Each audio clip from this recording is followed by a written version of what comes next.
what's happening, everybody? The Job Guys back with you again. It's Ryan, it's Nick, and we are joined once again. I can't point in the Brady Bunch box. Where am I? Over here. It's Brock is with us as well. The bald guy. The bald guy is with us again. Although, you know, if the other two of us take off our hat, that will confuse people. But we are leading up to SummerSlam. It is SummerSlam season, and we're going to do much like if you follow us like we did for WrestleMania. We are going to break down some of the best SummerSlams of all time. Summerfest. And we're going to start right at the beginning. Might not be the best SummerSlam, but let's start at the beginning. SummerSlam 88. And that's what we are here to do today. We're going to break it down a little bit. We're going to talk about what happened leading into it. And we will ask some questions about the show at the end. So thank you for joining us. If you're new, please hit subscribe, hit like, help us get seen some more, help us break that algorithm that everybody's saying. If you like us, if you watch us all the time, please do that. If you hate us, please do that, because it will help as well. We'll start with our guest, Brock. The legacy of SummerSlam 88. What is it?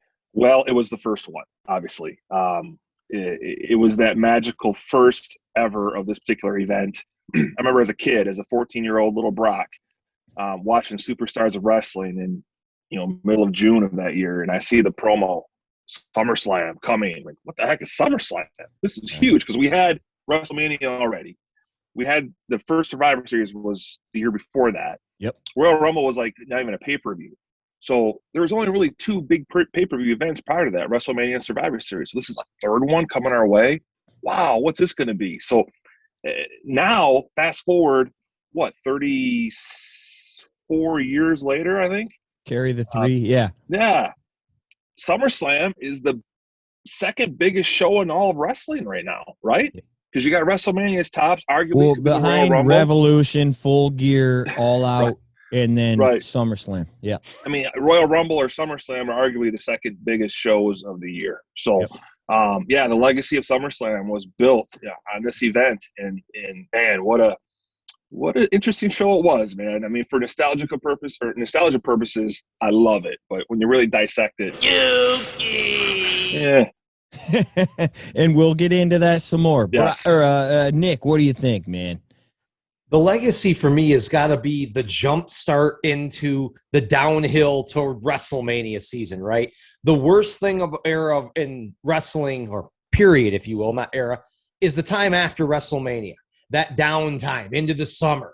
And there's not a whole lot going. We're just getting through it. SummerSlam comes in, and it kind of trumps the Survivor Series as the second biggest pay-per-view. I'd even maybe argue today over the Rumble, now that you've diluted it, and you've got two Rumbles on the same show. This is your WrestleMania B, if you will. And this starts you springboarding toward what will be the WrestleMania season to me. And that is the legacy of what I take from SummerSlam. Massive pay-per-view. I mean, you think about it, we've all just been sitting here. This is really the first exciting pay-per-view we've had since WrestleMania. Yeah, well, and because you had to wait till Survivor Series, and that was a gimmick pay-per-view, too. You weren't getting matches. You're getting those 5-on-5 strive to survive matches. But going back, and I watched all the shows leading up. I started in June, July, till August. And this is really a changing of the guard. You hear about the new era and all this, the new generation. This is kind of the same thing, because you mentioned Brother Love. That guy is all over every single show. He even takes over Primetime a couple times and is the fill-in host on Primetime a couple of times. There is so many debuts in the summer of 88. The Powers of Pain, the Rockers, Brother Love is there. The Big Boss Man shows up in that summer. And Bad News Brown had been there, but they're really pushing him. He starts a feud with Hogan just down the road. And you're phasing out some of the older guys here. This is really a changing of the guard here. Even as far as a guy called the Headbanger, for those who really are paying attention. The guy who literally he lasted 2 weeks, right? He lasted 2 weeks and he got beat. He would just beat you with his head over and over again. But it's really kind of a changing of the guard as far as going from the Junkyard Dogs and the Mr. Wonderfuls and all those guys to this new group of people. That it really changes right there. We will get into Brother Love a little bit later, but let's start at the main event. And Nick, man, a lot of people say this is the best story they ever told. And it starts this summer. Hulk Hogan is gone. He is off shooting a movie. He's gone all summer. Macho Man makes a challenge to the Mega Bucks of Andre and the $1 Million Man for a match at SummerSlam with his partner to be named later. Now, unless you're living under a rock, you know who it's going to be, but they play that up like, oh, who's it going to be? Who's it going to be? So this is all going on. What do you think as a little Hulkster back in the day? And you now are a massive Macho Man fan. It's kind of shocking to me, and we'll get into it later, how much the fans were into this, being that Hogan and Andre here had already feuded for a year and a half. Dude, people were into this, man. This was huge. And then the whole we make fun of the handshake that they constantly do for no reason. What do you think when this all goes down on Superstars and Challenge and whatnot in 88? I was so pumped. I mean, this was the coolest thing. Remember, we're only getting, what are we getting, 3 matches on Saturday night's main event? As we go, maybe 4. Yeah. This was a full card. And, I mean, for anybody watching it today, too, you've got to watch it with 1988 eyes. There weren't feuds in every match in any federation. You know, you go all over. I mean, there were just dudes, you know, and they were big enough names that they just – Guy A versus Guy B was big enough to sell a match, and there didn't have to be. But the main event did have the feud, and I was so pumped. I was 9 years old. I remember this older dude down the road, really weird dude. He was like in high school, still hung out with us in elementary school. My mom didn't like him, needless to say. But he kept telling me, and God, I hate these. It's like their Mega Powers are doomed, man. They've been bought. I mean, they've already bought the referee. And as a little kid, man, I was so worried about this match going into it. I was so pumped to see it. And it was kind of geared for people like me, my age. You know, that's what I mean. Like that. That's what was this pay-per-view was geared toward. And the angle was huge. The Mega Powers were awesome. I mean, when they eventually do, I was heartbroken when they broke up, man. I couldn't believe it. I was stunned. You know, this is just an awesome event, and Hogan Andre, you know what? Keep giving it a -1 star. They're feuding freaking 3 years later after it's going. Well, if they had light bulbs, it'd be 4 stars, but right? Since they didn't. Yeah, I mean, this is it's the cutters, right? It just speaks to these guys, Hogan and Andre, how big that feud was. That we are still going a year and a half later. Yeah, and let's go into what you said exactly. This is kind of like a glorified Saturday night's main event to the extent where you might get one decent match on Saturday morning back in the day, but it would be like Tito against Coco or something. You know, it'd be like 2 lower level dudes, and I know they were both faces. They didn't fight each other, but 2 lower level main dudes. You didn't get Hogan against Macho Man on Saturday morning. No. Now, every other month or so, you did get a match or 2 like that on Saturday night's main event. And then, as we said, this is only the 3rd pay-per-view. So just seeing, if you look at this card today and you're like, Rick Rude against the Junkyard Dog, Powers of Pain against the Bolsheviks, what are we looking at here? No, back then, even though there was no story, that's a big deal because you didn't always see a dude against a dude. That was also an era where everything was geared towards the house show. Yes. Not the pay-per-view, not the weekly television segment. They wanted you to buy tickets to go to the IMA like I did every other month. That was where the money was made back then. Yes. Looking they back, didn't have the $1 billion Fox deal. They didn't have that back then. You had to buy tickets to the show. Why didn't they have Jake Roberts fight Rick Rude in this pay-per-view? That's what I'd want to see as a kid back then. But I understand at that time, they want you to go buy a ticket to go see it in person. So they put Rick Rude with JYD, which was terrible. That's terrible. Funny, though. A couple funny parts. But that was that era at that time for wrestling. Right. Well, and Jake runs down in the middle because we'll get into he pulls his pants down and all that. So that makes you then when they fight at the IMA in Flint, Michigan a week later, I got to go see because they didn't finish the feud here. They want you to buy the ticket. And then only 5,000 people.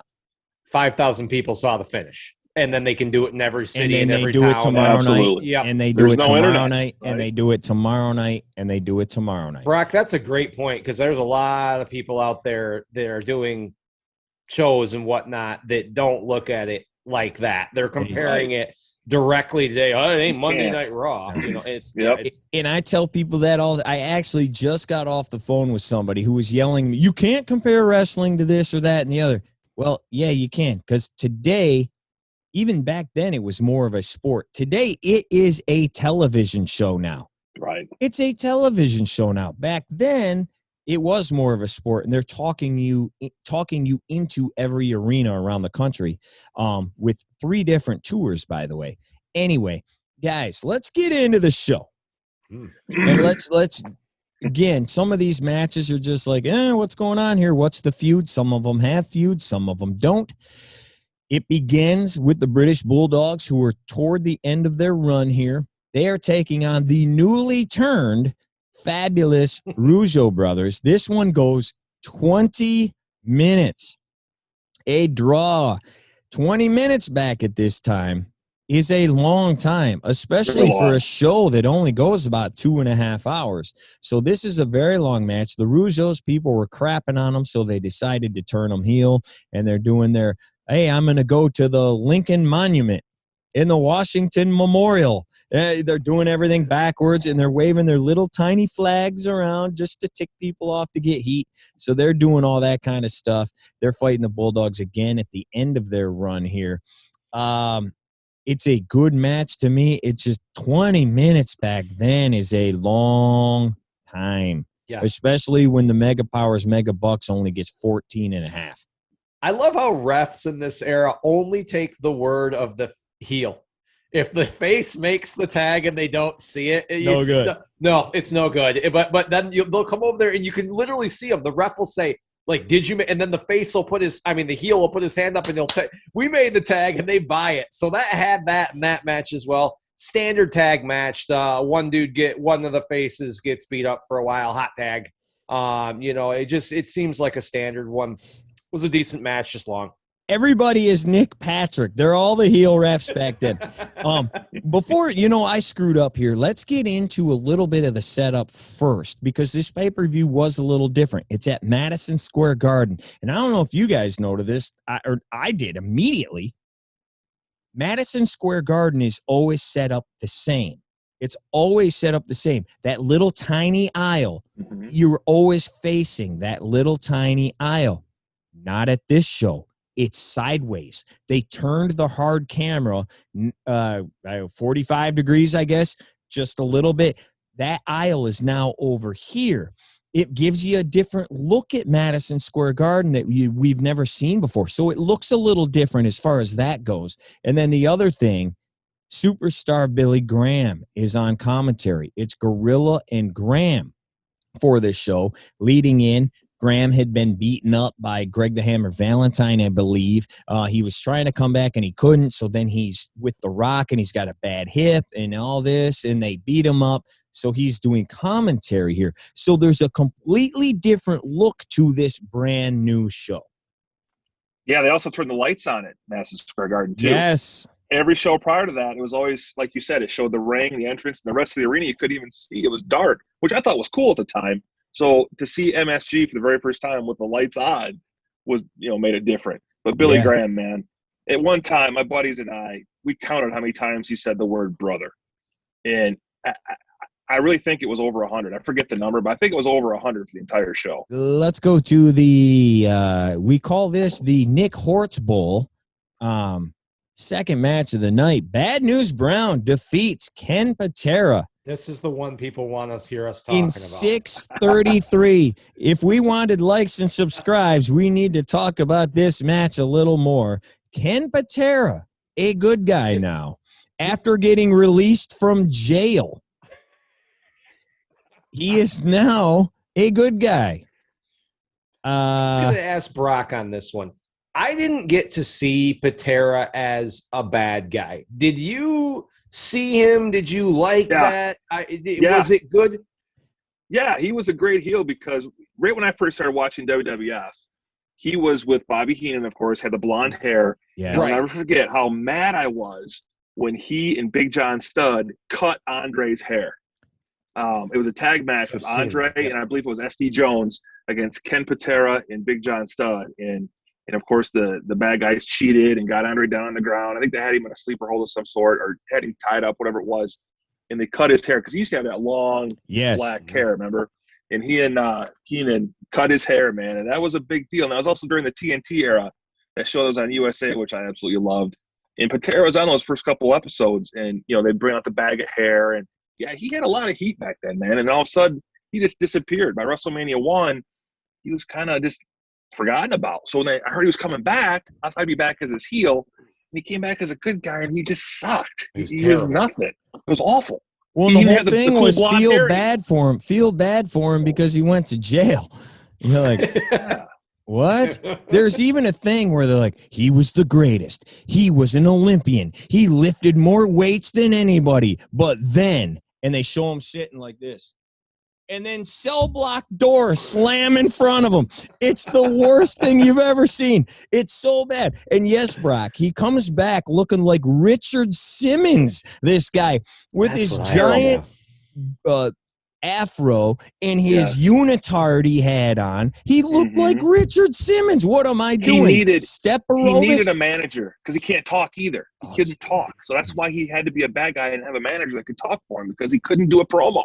He's terrible. That's terrible. He's terrible. And Bad News Brown actually can talk, but there's something about him that no one. You're a beer belly sharecropper. Didn't like him. Why? Yeah, you beer belly sharecroppers. Yeah, something about him never caught on. People just didn't care. I don't know what it is. They just didn't care about that guy. Very bad match. Two dudes that can't work. Mm-hmm. Not good. We move on to what should have been Rick Rude against Jake. But as we mentioned, they go to the house shows. You get JYD here at the very end of his run in WWE. Rick Rude, fairly new. He defeats JYD by a DQ because pulls his pants down, and Cheryl Roberts is on his new pair of pants. Awesome. If you don't know anything about Rick Rude, he had airbrushed things on his pants. He has Jake the Snake Roberts' wife, which goes back to when he used to bring girls in the ring and he'd give them the rude awakening, which was when he kissed them. He tried to do it to some random girl, which happened to be Jake's wife. That started their feud. Jake runs down after seeing the pants. He beats the crap out of him. JYD gets DQ'd.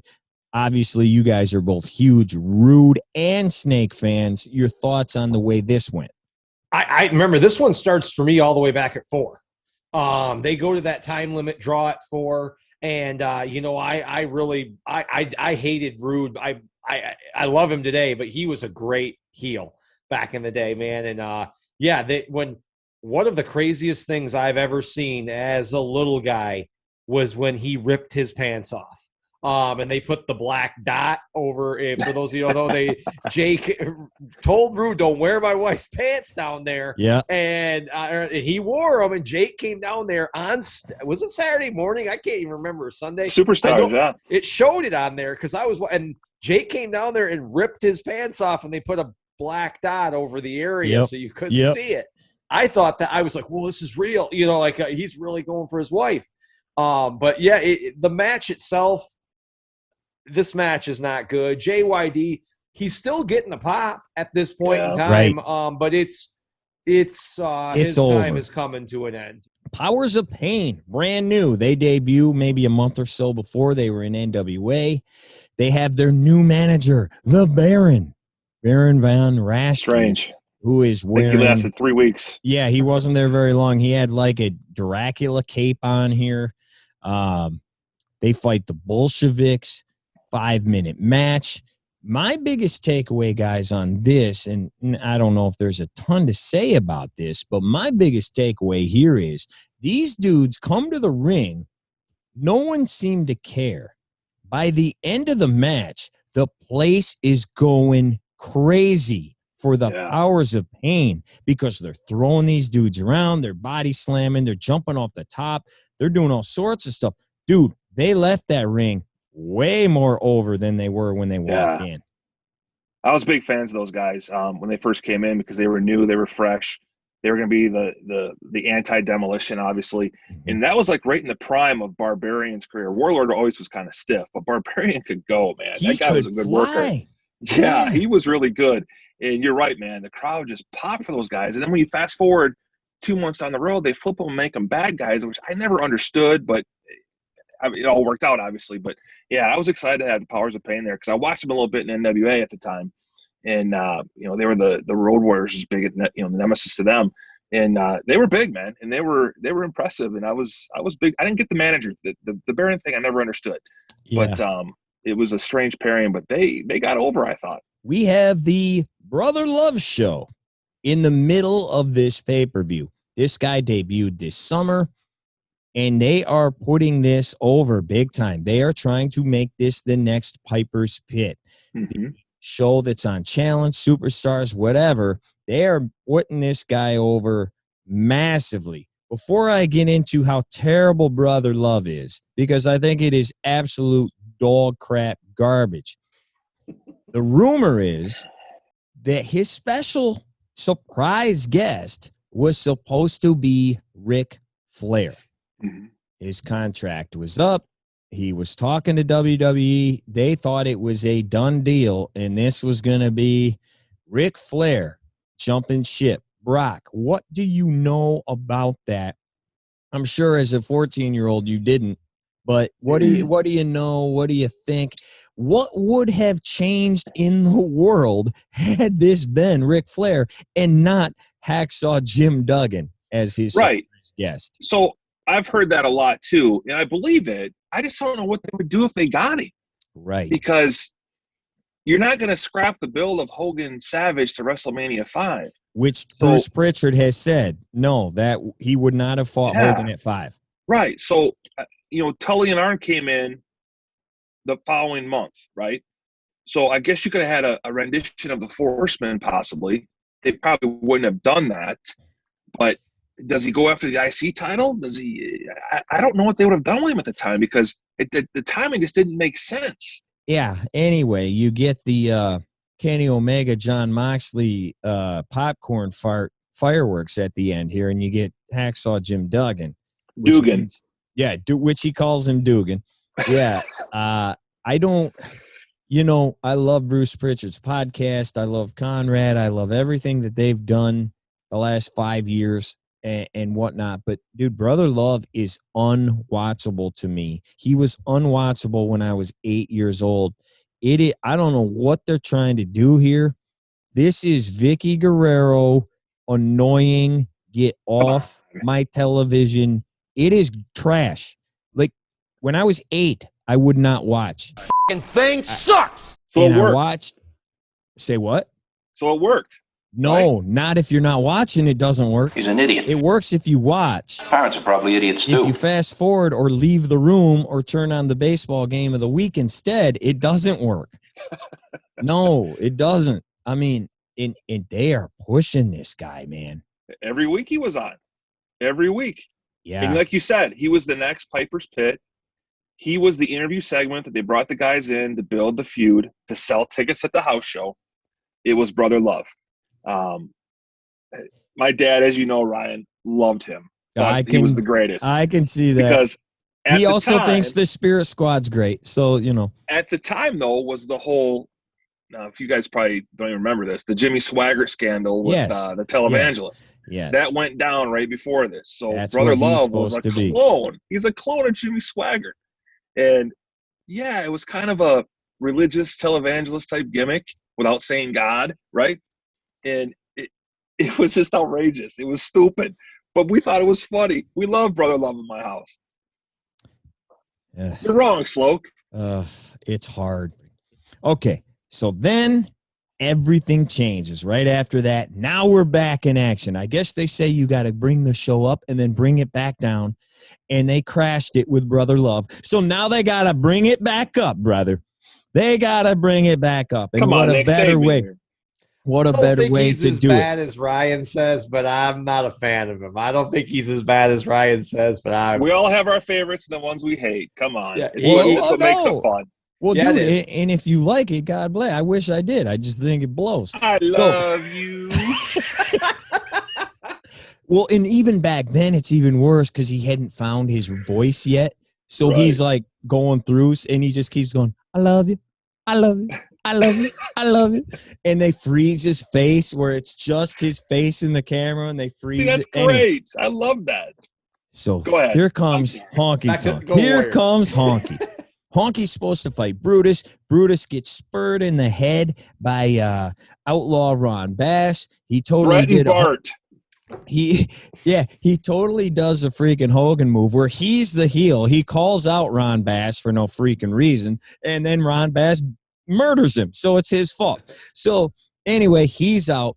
We don't know who Honky's going to fight. He says, I'm the greatest Intercontinental Champion of all time. I'll fight anybody. I don't care who it is. Right before this match, Mean Gene tries to tell him who it is. Well, it's going to be, I don't even care. I don't know.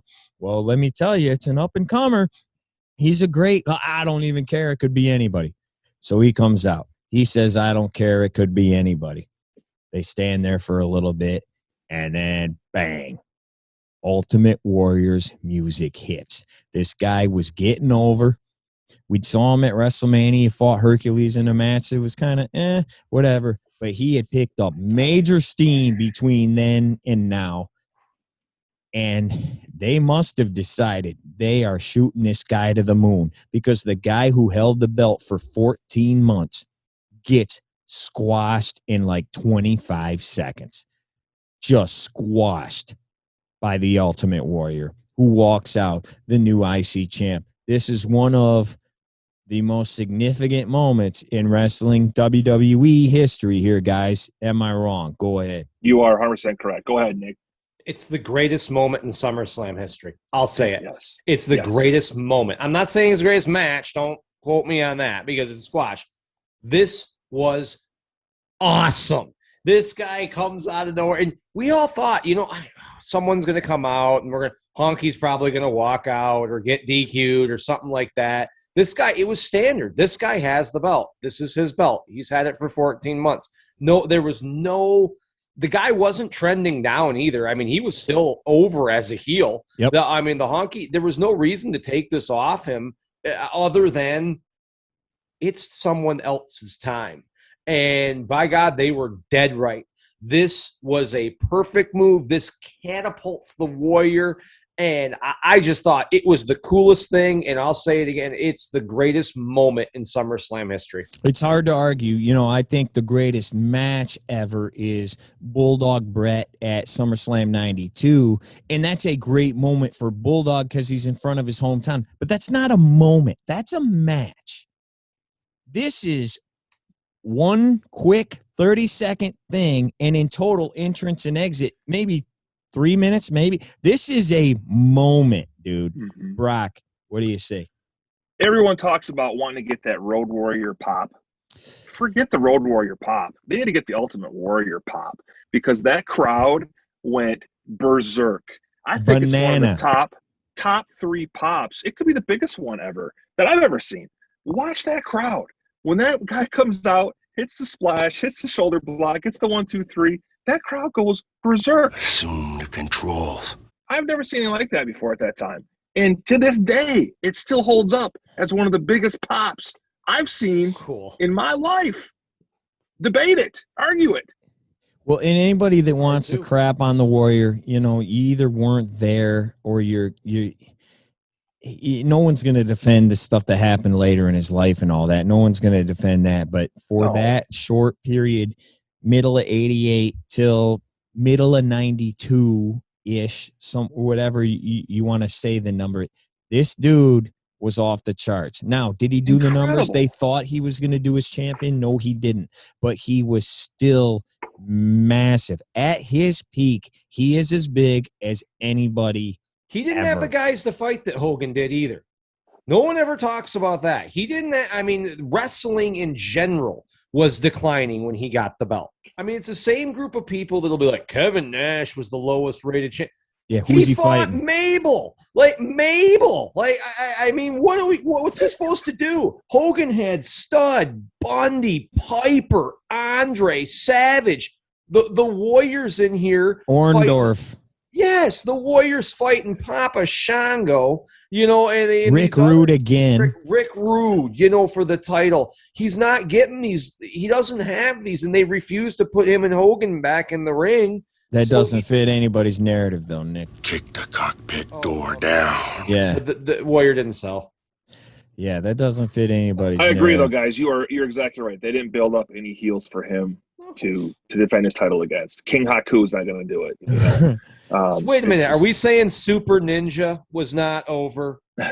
Who he fought? Yes, he did. The Super Ninja. Make sure you put a picture of him up right there. Yeah, yeah. He's good, but he's one below the Super Duper Ninja. If he would have fought him at SummerSlam, oh, dude, it would have sold out the big house, 100,000. Oh, God. And guys, I remember reading Ninja. TV Guide, seeing the Ultimate Warriors fighting Super Ninja on Saturday Night Event. I'm thinking, wow, who's this new guy? Cool, Super Ninja. This is going to be sweet. I swear to God, I did. And it happens. I'm like, what the hell? What was this? Dude, did that guy ever fight again? No. I don't think so. No. It was on Saturday Night's Main Well, Event. yeah, he probably did. Whoever put on the freaking Super Ninja. It was probably the Brooklyn Brawler. Brooklyn Brawler, yeah. I'm It sure was he the It was, oh, dude, and they had a graphic for him and everything. Yes. The Super Ninja. Warrior doesn't draw. He's fighting Super Ninja, man. What is he supposed to do? Oh my gosh, man. Oh, dude, that is great. We're going to talk much more about this match coming up a little later. We got to move on here. Dino Bravo, Don Morocco. Pass. Yeah, do we need to talk about this? I mean, come on. WrestleMania rematch. Yeah, hey, the Bravo. highlight of that, though, we got a reprieve from Billy Graham and got Bobby Heenan on commentary, though. That was the only good thing. That is true. Bobby, all of a sudden, which makes no sense. The one time you think you'd want to hear from Billy Graham, that's when they put Bobby in. Yeah. Good point. How does that make sense to you? I want to hear now because that's the guy he manages. Makes no sense. Hey, good match here. The Hart Foundation in the middle of the summer, all of a sudden just decide they don't need a manager. They in the whole summer, they're fighting matches. Brett was fighting a lot of singles matches, and every time they'd be like, hey, Jimmy, we can do this on our own because Jimmy Hart's their manager. We can do this on our own. We can do it on their own. Well, Jimmy Hart comes down anyway. They end up booting Jimmy back. Well, by the end of the summer, Jimmy's like, screw you guys. I don't need you either. You're fighting for the titles against Demolition, and I'm going to give away all your secrets. I'm the guy that led you to the titles, and guess what? I know all your stuff, how you did it. I'm going to go tell Mr. Fuji, and they're going to beat you. This match ends. Looks like Brett's going to win with the pile driver. Here comes Jimmy again after he'd been kicked out. Megaphone to the back of the head. Boom. Demos win. They continue their streak with the titles. Very good match here, guys. Great match. Great match. I liked it, too, because it wasn't your standard.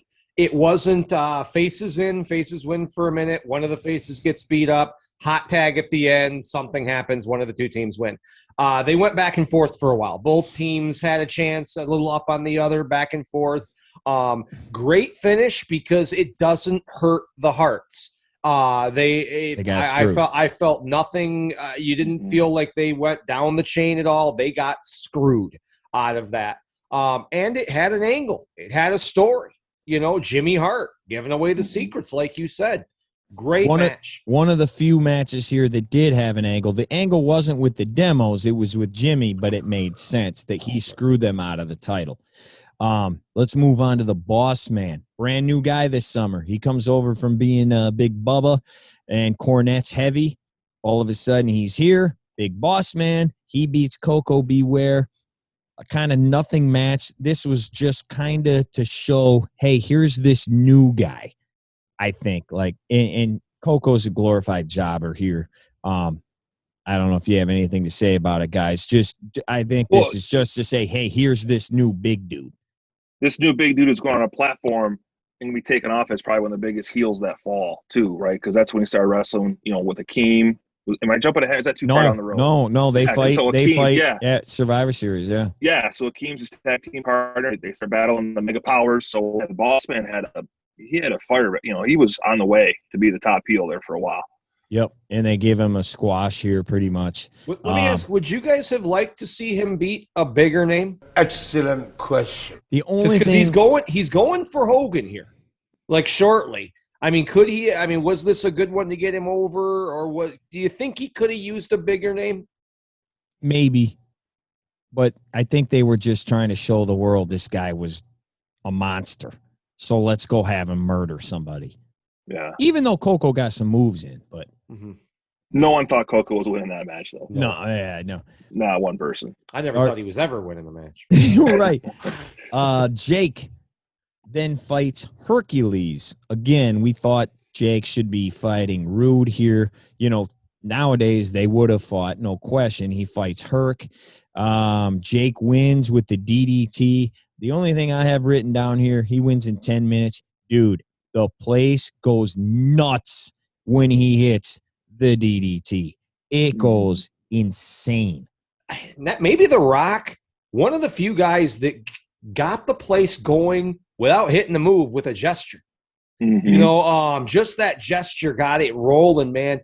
And I don't know, do you guys know, was Randy Orton a fan of this dude? Because I think the DDT is the first out-of-nowhere move. There's a lot of times Jake hits that DDT, and I think he does in this match. Herc picks him up, he reverses something, boom, DDT out of nowhere. Well, DDP is a massive Jake fan, and he's the one that got over the Diamond Cutter, which is the same thing. It's just backwards pretty much. Right. But, yeah, Jake's awesome. That's all I'm saying. All right, let's get to the main event here. And before we get into, our questions that we have about the night. So here we go. It's the Mega Powers. It's the Mega Bucks. We already broke down a little bit about how we got into this match. The finish of this match is what the biggest thing. The match happens. They say they have a secret weapon. The Mega Powers, that is. We got a secret weapon. And they're pumping Elizabeth nonstop throughout the build to this. Nonstop. It's a Liz. Well, Liz ends up being the secret weapon. They say something about an eeny teeny polka dot bikini. We didn't get that. The yellow polka dot bikini. We didn't get that. But what we did get is Liz prancing around the apron. She rips off her skirt to show a red bikini, I guess. Everybody freaks out. We get on the outside.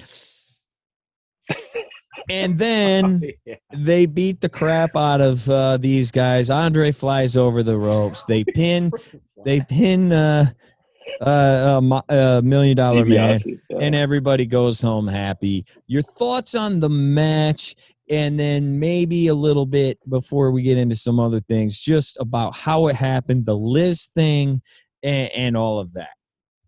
It was unique, wasn't it? It was definitely a finish we'd never seen before. One thing, too, right before the Liz prancing around the bikini, did you catch where Savage botched? He went to the wrong corner to get on the top rope to jump down on Andre because Andre was facing the other way. So Hogan said, no, get over here. And he's standing there, and Andre's just standing there. Right. So then they had to run over to the other side of the corner. Savage gets up, gets the foot in the face, and then call that a Jericho match today. Yes. Right. So it was a unique finish, to say the least. One that I loved. I thought it was great. And seeing Ventura having to be forced to do the 3 count after he was bought off by the $1 Million Man. What a great ending to that show. Well, it's different watching it today than probably when we were 8 and we're like, oh my gosh, Liz, hey, now watching it, it's so slow. It takes forever to happen. Like, she walks around a little bit, then she takes her skirt off, then she walks back and forth some more. Jesse had already established earlier in the night, he kicked her off the apron. He kicked Virgil off the apron, and Bobby Heenan kicked them off. I will not allow anybody here. He went as far to give his authority to the point that he switched the tag ropes for no reason from one corner to the other. Why? I mean, just to show he was the boss. But then Liz is walking back and forth. It's like, these guys are like 40. They've never seen a girl in a swimsuit before. Like, $1 Million Man can buy anything. That's what we're told. You can buy anything. It just, watching it now, it's very hard to. I would say it's what we said earlier. You got to watch it with 1988 eyes, right? Yep. Little Horts. I was stunned. Like, I was stunned with a movie. I was, oh my goodness, and then all their faces are hilarious. They're all. But you're also 9. I know. Well, remember Jesse Ventura's a world famous Hollywood actor. He should have seen a girl in a swimsuit before. That's probably true, but yeah. Well, I tell you this. At least I'll give it on this side note, not to get you off that. 9 times out of 10, a special guest referee is complete trash and it ruins the match. This is the 1 of 10. Made sense. This is the one. It worked too. And when they announced it, they did the whole thing where they're on the platform with either Mean Gene or Greg DeGeorge, and I can't remember which one it was at this point, and they announced that Jesse Ventura is going to be the referee. They all looked at each other and just went, like, easy. And then Virgil takes the money out and hands it to him, and they're like, yeah, he's bought off. We got him. So, yeah, they did make you believe. The biggest thing to me, guys, in this match, which I mentioned a little earlier, that Hogan feud had been going on 1.5 years with Andre. And this crowd is still insane for this match. They go crazy for this match, which I couldn't believe, man. Numerous times when the Giant goes down for the first time in the match, the place comes unglued. And we've seen him go down a couple of times now. Hogan picks her up. They're going crazy. The end of the match, they're going crazy. Just the announcement of the Fink going, it is now time for our main event. The place goes nuts. Different time, man. Mm-hmm. Different time. Anything about the lead up to this match before we get into the questions, guys? Should we? Well, let's say it. We're cheering the wrong guy. Going back and watching this, and we all. And I'm sorry. We've all said it a little bit. We've all said it a little bit, but I went back and watched every show leading up to this. The few clips we've seen of Hogan kind of getting on Liz here a little bit, there's like more and way worse. At the end of this match, Hogan picks up Liz and spins her around. Macho turns around and looks at him funny, and they talk it out. Everything's fine. He later puts her up on Macho's shoulder, puts his hand on her butt. That was what led to the breakup. But there's other stuff leading up to this. When they first get together, Hogan's doing all the talking during their promos. All of it. And everything he says is, well, Liz is my manager now, too. Liz is my manager now, too. She's with me now, and she has to protect me now. And there's one time when she kisses Savage, and he goes, well, what about one for the Hulkster? Why don't you lay one on the Hulkster? Everything. I'm like, oh, my gosh, man. Like, every promo. And he's the one grabbing her skirt and whipping it around. Like, he's the one talking about the eeny teeny yellow polka dot bikini. It's like, who thought this was a good idea? He's totally the heel. Randy is justified. Oh, Oh my gosh, dude. And it's That's every promo, dude. No wonder why he's keeping her in closets. Yeah, because of Hogan. Uh, All right, guys. Anything else on the show before we get into a couple questions to break down the show a little further? We're good, brother. All right. So we've done this before. If you've seen our WrestleMania shows, we just got a couple things to wrap up the night by going over it with these questions, beginning with, and this is hard, guys, because we have a different broadcast crew. There aren't a ton of promos on this show.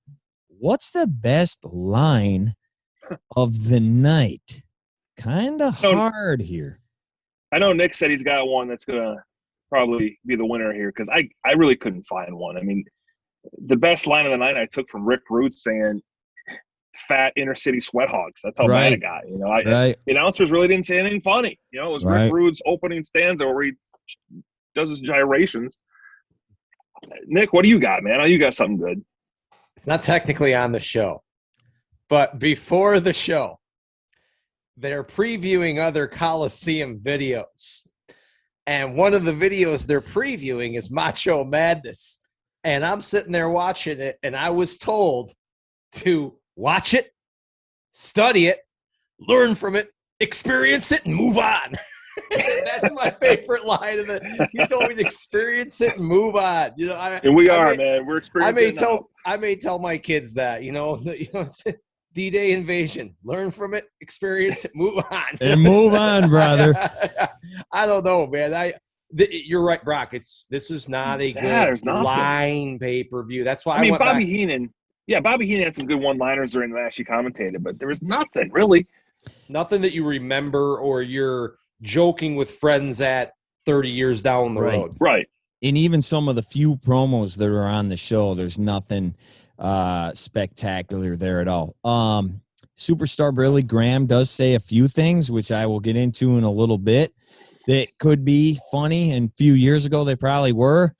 But I'll go to something that you said, Brock.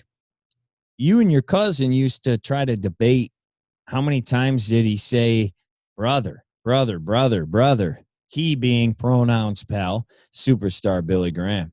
Well, I would like someone out there to figure out the over-under or the whatever you call it. What happened more on this pay-per-view? Superstar Billy Graham saying brother, or Gorilla Monsoon saying it's a happening? Because he says it's a happening 3 times in the first 20 seconds of this show before he even comes on camera. And then every match is a happening. Hey, Bad News Brown against Ken Patera. It's a happening. No, I mean, yeah, something's happening. What does that even mean? What does that even mean? He just keeps saying it. He keeps saying it. And we'll get into Gorilla a little more later again. But, man, he didn't have a dancing partner for this show, and it showed. Yeah, so to me, it's like, who outdid who, brother or happening? How about man, this is tough too because there's not a lot of promos and good stuff. The funniest moment of the night. Is there a funny moment at all here? For me, that same match with Rick Rude, seeing him with JYD on his front and back, doing the hip gyrations and doing the thrust, making JYD's face move. I mean, you got to laugh at that, right? So for me, I'm a big Rick Rude fan too. So that was awesome. For me the funniest moment.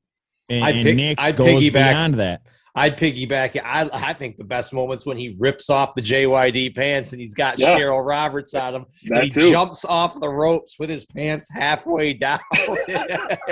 It's Rude. Rude is awesome. He was a great guy. Great. The epitome of high mid card. Yeah, I agree with both those. There's not too much else to choose from here. There's not too much to choose from as far as that goes. How about what's aged the best from this show? Like, what could you take from this show, however many years ago, 33 years ago, and drop into today's world maybe, and people wouldn't look, sideways? Go ahead, Brock. I would say how to build a story. It'll never happen like that again in today's era, but here we are a week out from SummerSlam. The seeds were planted right here for WrestleMania, right? That's what, that's the way a story should have been told to a major main event. Yeah. A long build. I've been preaching that forever. I'm a big fan of old school storytelling.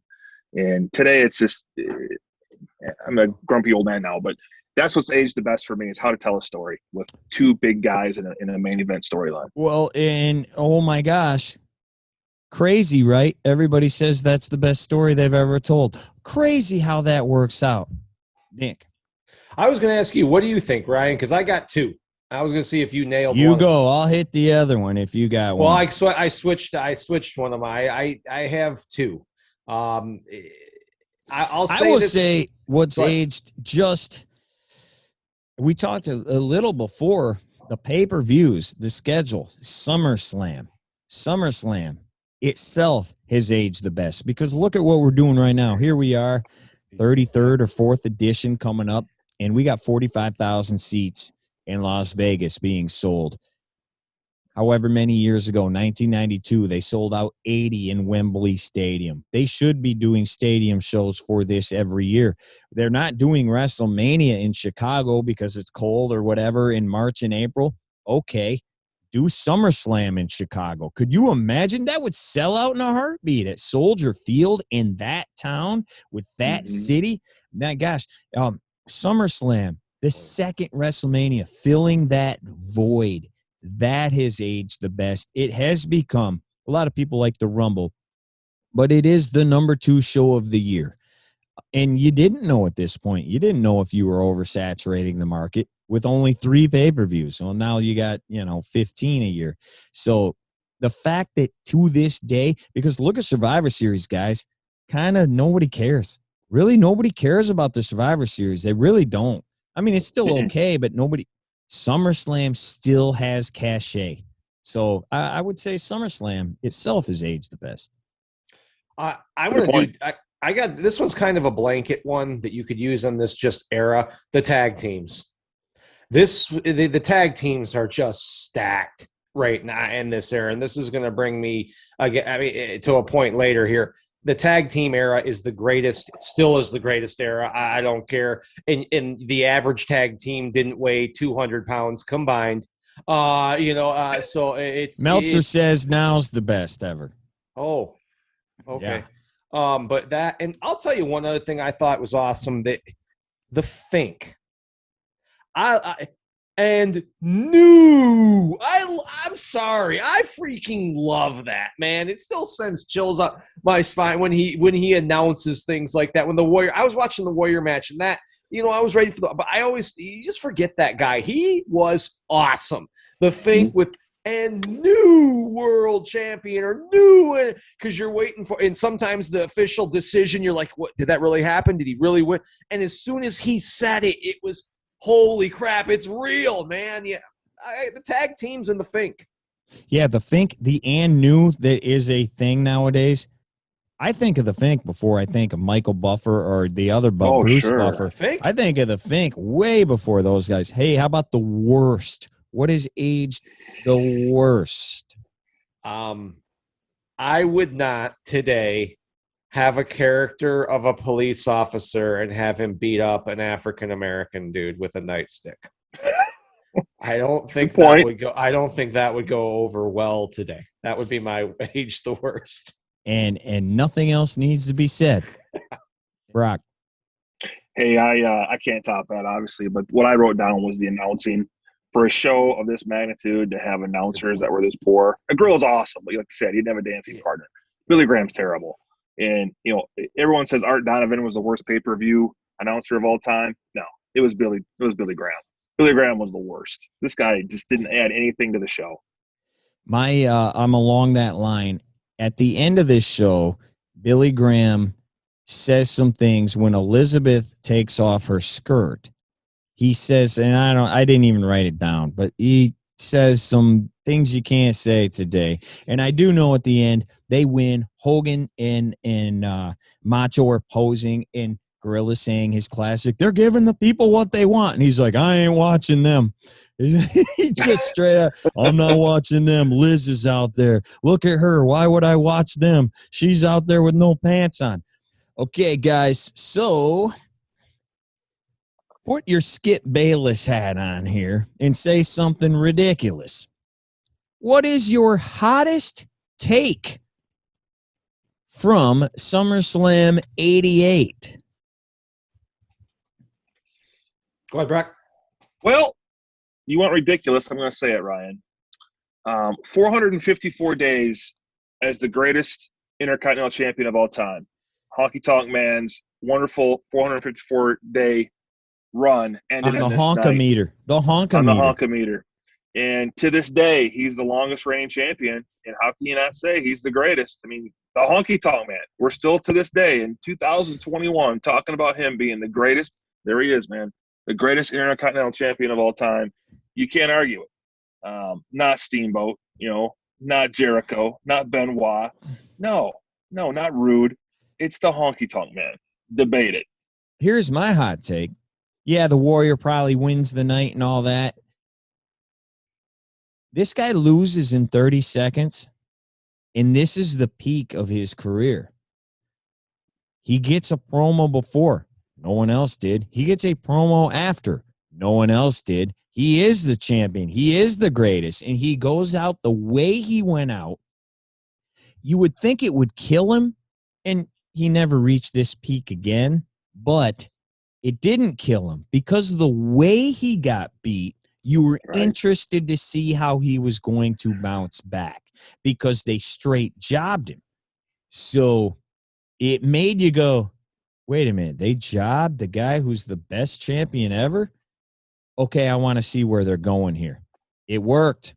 Did. It worked. Nick. Cemented his legacy. I'm going to go, and just like I said, I would get back to it. In the greatest era of tag teams, I mean, the Hearts, the Bulldogs, the list can go on here. Demolition is the most dominant tag team in the greatest era of tag teams. They are the greatest tag team in WWE history. Mm-hmm. And as far as it goes, they are, and I'm speaking only in the WWE, WWF, they are better than Legion of Doom in the WWE. Oh, yeah. I'm not saying all time, whatever, but they are the greatest, in my opinion, WWE, WWF, WWF, whatever you want to do. Greatest tag team in the history of this company. The WWE just put out their 50 greatest tag team list, and I was not expecting them to be number one or anything by any stretch, even though I think they're the best WWE tag team. They finished like 10th or 11th, and I mean, it's no discredit to the other guys because I'm not going to sit here and rip on the Hardys and all these other guys, but Jeff Harvey, 10th or 11th. There's no. Come on, man. The greatest era. I mean, they are the top tag team from WrestleMania 4 till they dropped the belts in SummerSlam 90. Yes. Yep. They are 2 out of 3 fall match. Yep. The top tag team in the world. In the greatest era of tag team competition. Sorry. And how much do they weigh, Nick? Tell that story real quick. I don't know. Have we ever told that story? This tells you what we think about Demolition, or at least me, who is a massive nerd. Go ahead. I think we were at my house, my place in college, right? Saginaw. We were over there and we're playing this game, wrestling trivia or something like that. And out of nowhere, one of the questions that pops up was, what was the combined weight of Demolition? Slocum was off by a pound. We had to get what do you ask? And I think on the card it said they could be off by like 10 or so, 15 I can't pounds remember. Or something like that. You were off by like a pound. That's great. It was freaking awesome. It was awesome. And they're the dude. I'm sorry, they were just awesome. Yeah. They. It's a shame they're not in the Hall of Fame, and who knows if they're gonna be because of that whole lawsuit and whatever. Maybe eventually, man. They were great. They were great. That pop at WrestleMania 6 for them is still awesome when they win it. So there's the hottest take. this is not a great card, so it's kind of hard. Although there are some decent matches. Nick, you mentioned the tag matches may be the best worked matches of the night. The main event's a tag match. What is the best match? There's no Steamboat Savage here. So, best match of the night, guys. Where do you go here? Demos Hearts. I wrote down the same thing, Ryan. Did you? Same as Nick, and I won't. I echo what Nick said. Demolition and the Hart Foundation, in my opinion, were the top two tag teams of the 1984-1992 era. Yeah. Hands down, whether they're face or heel, they're both awesome. I agree with accomplished. And they're 1 and 2 for me. And they put on a great technical tag team match on this card. I think it's the best worked match of the 10 matches that were on this. I wrote down that one. I agree with you, Nick, and I talked earlier, and I'll go the other way just to get, and I kind of did this already with the honky tonk, man. It's not really a match. And you can say for all of these categories, the Warrior had a great night. But look what that 31 seconds did for both of those guys. Oh, smell it, Warriors. You strapped the rocket on the Warrior and shot him to the moon, and then you're like, well, what's next for Honky? Because he didn't just lose in 10 minutes. Oh, he got beat. Okay, well, who cares? His era's over. No, the way he got beat makes you want to look forward. So now you pushed both these guys a little bit. You tell me that's not a great match? What do? You're trying to tell a story, right? Well, now you got two stories. You got the guy that got pooped on, and you got the guy who's at the moon right now. Right. That's good storytelling, which makes a good match, even though it's 31 seconds. If you had to change anything, if you had to nitpick here, what would you nitpick? What is one thing you're like, this is a good show, but you could have done something here. What's that? Go ahead, Brett. No, go ahead, Nick. I'm going to go, and I don't know how they would do this because I completely agree, understand with what Brock said earlier. Rude and Snake are on the card. It's automatically a better card to me. If those two are fighting, I just wish those two would have fought. I understand completely. They're trying to get them into the house shows. That would be my nitpick. That's a money match, dude. Yeah. I wish Jake versus Rude was on the card. Yeah. Yeah, I wrote down having Jake and Rude wrestle, but also you promote Brother Love having a special guest, a mystery guest. Yeah, the rumor was Flair. We can do better than Duggan, can't we? Yeah. I mean, let's find someone more intriguing and interesting than Hacksaw Jim Duggan as a special guest. Bring back Roddy Piper, as a special appearance. Well, he did it 3 months special later. about Duggan? That's the thing. Right, What's special about he's a normal guy. He's a wrestler. Debut somebody new, a new guy coming in. You had a ton of new guys debut, and they have Mr. Perfect make his debut there. Whatever. Have someone new debut on that segment. That was a major letdown for me as a kid. I remember hearing Hacksaw Jim Duggan was a surprise. Just a disappointment. I'm going to get struck by lightning here by saying this because I love the guy. And anytime anybody craps on him, which most of the sheets and the internet and whoever, it's Jim Ross and Gordon Soley and then no one else. And I think Gorilla Monsoon's the man. And it might be because he had a bad dancing partner this night. But Gorilla Monsoon was god-awful on this show. And it might be because of Superstar. But he's bad. We talked about the happening. It's a happening. It's a happening. It's a happening. He just keeps saying that. But there's so many other things that he missed throughout the show. There's some big things that he missed throughout the show. One of which, during that Hearts and Demos match, when Brett hits the post. Now, you hit the post, okay, that's going to kill you. But on top of that, Fuji put his cane over the turnbuckle and snaps the cane and hits the post. They don't say anything about it. And there's numerous things like that throughout the night that he just doesn't talk about. Boss Man, a brand new guy you're trying to put over, and he hits his side slam, and he goes, the Boss Man, there's that patented side move. That patented side move. You mentioned it earlier with the turnbuckles, too. Sell it. Not like, what is Jesse doing there? Jesse is establishing his authority. He's not going to be pushed around with these guys. He's switching the tag ropes because he can. And I love Gorilla as much as anybody. I would rather have Gorilla and Jess today than anybody on earth. But he had a bad night tonight. So, final question, and it probably is going to be straight across the board. Who won the night? Who is the big winner, like Mikey, at SummerSlam 88? Warrior. That's easy. Yeah. It's pretty self-explanatory. I didn't know if someone would say something different, No. but you got to still ask the question. This is how we do it. That's the format. Rewatchable scene? Oh, I'm sorry. I missed most Yes. This might be Warrior as well. I mean, I'm going to switch on this one. Okay. What do you got? Because you have to watch it again to see it. Because they don't mention it. They don't bring it out. You can see it. The look. The savage. You got to rewind it to what? I mean, if you don't know it's there, watch when Hogan picks her. Savage is by the turnbuckle, and there it is. What are you doing? Hogan! Are you spinning my girl around?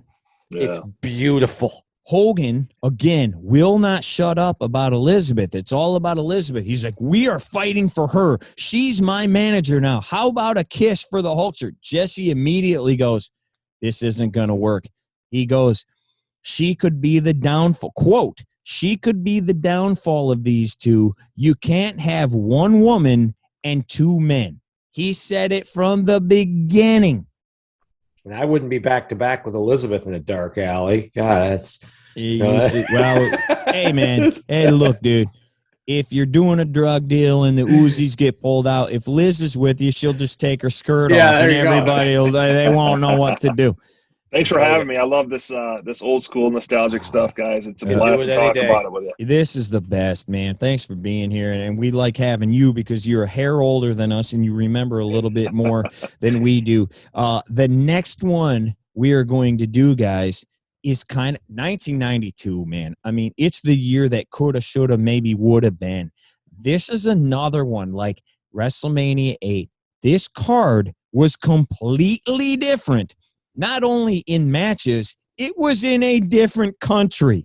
Mm-hmm. They moved to a different continent, and the whole thing changes. SummerSlam 92. This is an incredible show. There is so much backstory here. I can't wait to talk about that one with you guys.